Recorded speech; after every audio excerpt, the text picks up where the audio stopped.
ಅದು ಹೌದು. ನಮಗೆ ಪೇಷಂಟು 15ನೇ ತಾರೀಕು ಬಂದಿರ್ತಾರೆ, ಡೆಲಿವರಿಗೆ ಬಂದಿರ್ತಾರೆ. ನೀಲಮ್ಮ ಅಂತ ಪೇಷಂಟ್ ನೀಲ ಅಂತ.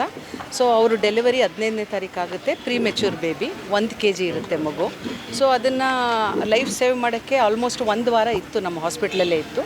ಸೊ ಹಾಸ್ಪಿಟ್ಲಲ್ಲಿ ಇದ್ದಾಗ ಅದು ಡೆತ್ ಆಯಿತು. ನಿನ್ನೆ ಡೆತ್ ಆದಾಗ ಅವ್ರುಗಳು ನಮಗೆ ಒಂದು ಇದರಿಂದನೇ ಅದು ಡೆತ್ ಆಗಿದೆ ಅಂತ ನಮಗೆ ಕಂಪ್ಲೇಂಟ್ಸ್ ಬಂತು. ಸೊ ಅದು ಬಂದ ಮೇಲೆ ನಾವು ಆ ಬಾಡಿನ ನಾವು PMಗೆ ಕೊಟ್ಟಿದ್ದೀವಿ. PM ರಿಪೋರ್ಟ್ಗೆ ನಾವು ವೇಟ್ ಮಾಡ್ತಾ ಇದ್ದೀವಿ. ಸೊ ನಿನ್ನೆ ಆ್ಯಕ್ಚುಲಿ 6:30ಗೆ ಪೋಸ್ಟ್ ಮಾರ್ಟಮ್ಗೆ ಅಂತ ಬಾಡಿನ ಕಳಿಸಿದ್ದಾರೆ ಆ ಮಗುದು. ಸೊ ಇವತ್ತು PM ರಿಪೋರ್ಟ್ ಬಂದರೆ ಅವ್ರ ರಿಪೋರ್ಟ್ ಇನ್ನೊಂದು 2-3 ಡೇಸಲ್ಲಿ ಕೊಡ್ತಾರೆ ನಮಗೆ. ಅವಾಗ ಅದೇನು ಅಂತ ಗೊತ್ತಾಗುತ್ತೆ. ಬಟ್ ಅದು ಆ್ಯಕ್ಚುಲಿ ಅದು ಇರುವೆದು ಅಂತ ಹೇಳಿದ್ದು ನಿಜವಾಗ್ಲೂ ವಿಷಾದನೀಯ. ಅದು ಆಗಬಾರ್ದಿತ್ತು. ಬಟ್ ಅದಕ್ಕೆ ಏನೇನು ನಾವು ಆನರಬಲ್ ನಮ್ಮ DC ಸರ್ ಇದರಲ್ಲಿ ಎಲ್ಲ ಒಂದು ಮೀಟಿಂಗೆಲ್ಲ ಆಗಿತ್ತದು ಮುಂಚೆನೇ. ಸೊ ಅದಕ್ಕೆ ಏನೇನು ಕ್ರಮ ತೊಗೋಬೋದು ಅದನ್ನೆಲ್ಲ ನಾವು ಕ್ರಮ ತೊಗೋತಾ ಇದ್ದೀವಿ. ಸೊ ಆ ಕ್ರಮ ತೊಗೊಂಡ್ಮೇಲೆ ಅದೆಲ್ಲ ಮುಂದೆ ಈ ಥರದ್ದು ಯಾವುದೇ ಇನ್ಸಿಡೆಂಟು ಮರುಕಳಿಸ್ದಂಗೆ ನೋಡೋಂಗೆ ನಾವು ನಮ್ಮ ಇನ್ಸ್ಟ್ರಕ್ಷನ್ಸ್ ಎಲ್ಲ ಕೊಟ್ಟಿದ್ದೀವಿ. ನಮ್ಮ ಕನ್ಸರ್ನ್ಡ್ MS ಅವ್ರಿಗಾಗಿರ್ಬೋದು, RMOಗಾಗಿರ್ಬೋದು ಹೇಳಿದ್ದೀವಿ. ಯಾಕಂದರೆ ಇದು ಹಾಸ್ಪಿಟ್ಲು ಇವೊಂದು ನಮಗೆ ಬೇರೆ ಬೇರೆ ಕಡೆ ಕಾಲೇಜಸ್ ಇದ್ರೂ ಎಲ್ಲ ಕಡೆ 5 ಡಿಸ್ಟ್ರಿಕ್ಟಿಂದ ಎಲ್ಲ ಪೇಷಂಟ್ಸೂ ಟರ್ಷರಿ ಕೇರ್ ಹಾಸ್ಪಿಟ್ಲ್ ಆಗಿರೋದ್ರಿಂದ ಎಲ್ಲ ಕಾಂಪ್ಲಿಕೇಟೆಡ್ ಕೇಸಸ್ಗಳೇ ನಮಗೆ ಬರ್ತಾ ಇರೋದ್ರಿಂದ ಆದಷ್ಟು ನಮ್ಮ ವೈದ್ಯರಾಗಲಿ ಸಿಬ್ಬಂದಿಗಳಾಗಲಿ ಕೆಲಸ ಮಾಡ್ತಾ ಇದ್ದಾರೆ. ಅದ್ರ ನಿಟ್ಟಿಗೆ ನಾವೆಲ್ಲ ಕೆಲಸ ಮಾಡ್ತೀವಿ. ಬಾಡಿ ಇಲ್ಲ, PMಗೆ ಕಳಿಸಿದ್ದೀವಿ. ಅದು PM ರಿಮೋಟು ಅಲ್ಲ, ಅದನ್ನು ನಾವು ಇಲ್ಲ ಅಂಕಿಅಂಶನ ನಾವು ಅಲ್ಲಿ ಕೇಳ್ತಾರೆ, ನಮಗೆ ಡಿಸ್ಟ್ರಿಕ್ಟ್ DHO ಅವ್ರು ಕೇಳ್ತಾರೆ. ಅದಾದಮೇಲೆ ನಾವು ಇವ್ರಿಗೆ ಸಬ್ಮಿಟ್ ಮಾಡಬೇಕಾಗುತ್ತೆ. ಅದೊಂದು ರಿಪೋರ್ಟ್ ತಯಾರು ಮಾಡಿ ಅಂತ ಹೇಳಿದ್ದಾರೆ. ಆ ರಿಪೋರ್ಟ್ನ ತಯಾರು ಮಾಡಿಬಿಟ್ಟು 10 ವರ್ಷದ್ದು ನಾವು ಕೊಡಬೇಕು ಅಂತ ಹೇಳಿದ್ದಾರೆ. ಅದನ್ನು ನಾವು ತಲುಪಿಸ್ತೀವಿ. ಚರ್ಚೆ ಆಗ್ತಾ ಇದೆ. ಬಟ್ ಏನಪ್ಪ ಅಂದರೆ ನಾವು ನಾವೆಲ್ಲ ನೋಡ್ದಂಗೆ DC ಸರ್ ಅವ್ರ ಗಮನಕ್ಕೂ ತಂದಂಗೆ, ಎಲ್ರಿಗೂ ಗಮನಕ್ಕೆ ತಂದಂಗೆ ಎಲ್ಲ ಕಾಂಪ್ಲಿಕೇಟೆಡ್ ಕೇಸಸ್ಗಳು ಅದು ಡೆತ್ ಆಗ್ತಾ ಇರೋದು. ಆ್ಯಕ್ಚುಲಿ ಅಂದರೆ ಹೆಂಗೆ ಅಂದರೆ ಪಾಪ ಊರಲ್ಲಿ ಹಳ್ಳೀಲಿ ಇರ್ತವೆ ಮಕ್ಕಳು.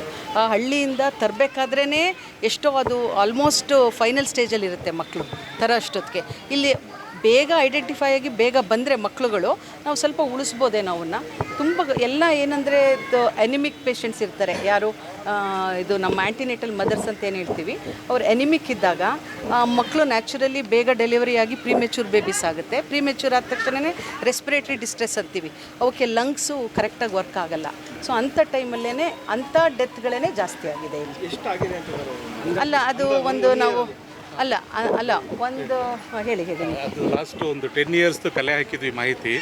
ಅದರಲ್ಲಿ ವರ್ಷಕ್ಕೆ 3,500 NICUಗೆ ಅಡ್ಮಿಷನ್ಸ್ ಆಗಿರುತ್ತೆ. ಅಂದರೆ 10 ಇಯರ್ಸಲ್ಲಿ ವರ್ಷಕ್ಕೆ 3,015 ಅಪ್ರಾಕ್ಸಿಮೇಟಾಗಿ.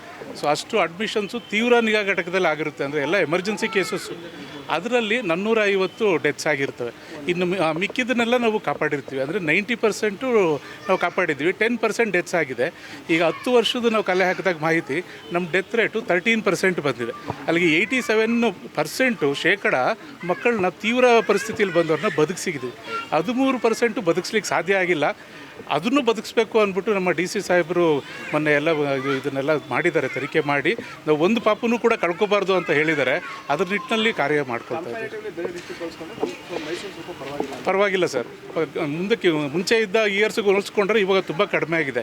ಈಗ ಲಾಸ್ಟು 4 ತಿಂಗಳಲ್ಲಿ 9%ಗೆ ಬಂದಿದೆ. 91% ಮಕ್ಕಳನ್ನ ಶೇಕಡ ನಾವು ಸೇವ್ ಮಾಡಿದ್ದೀವಿ ಸರ್. Thank you.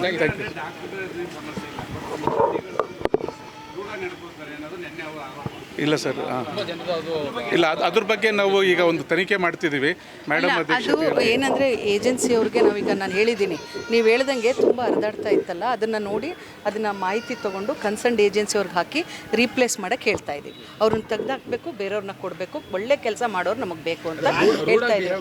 ಹೌದು, ಅದಕ್ಕೂ ಅಷ್ಟೇ ಇಮಿಡಿಯೇಟಾಗಿ ಮೇಟ್ರನ್ನು ಅಲ್ಲೇ ಶೋಕಾಸ್ ನೋಟಿಸ್ ಕೊಟ್ಟು ಏಜೆನ್ಸಿಯವ್ರಿಗೆ ಅಲ್ಲೇ ಇಮಿಡಿಯೇಟಾಗಿ ಇನ್ಫಾರ್ಮೇಷನ್ ಕೊಡಿ ಅಂತ ಕೂಡ ಹೇಳಿದ್ದೀವಿ. ಮ್ಯಾನ್ ಪವರು ನಮ್ಮದಿಲ್ಲ. ನಮ್ಮದು ಎಲ್ಲ ಹಾಸ್ಪಿಟ್ಲಿಗೂ ಸೇರಿ ನಮಗೆ ಕೊಟ್ಟಿದ್ದಾರೆ. 800 ಏನೋ ಇದೆ. 800 ನಾವು ಔಟ್ಸೋರ್ಸಿಂಗ್ ಮಾಡಿದ್ದೀವಿ. ಅದಲ್ಲದೆ ಈಗ ನಮಗೆ ಲ್ಯಾಬ್ ಟೆಕ್ನಿಷಿಯನ್ಸು ಮತ್ತು ಸ್ಟಾಫ್ ನರ್ಸ್ ಬೇಕಿತ್ತು.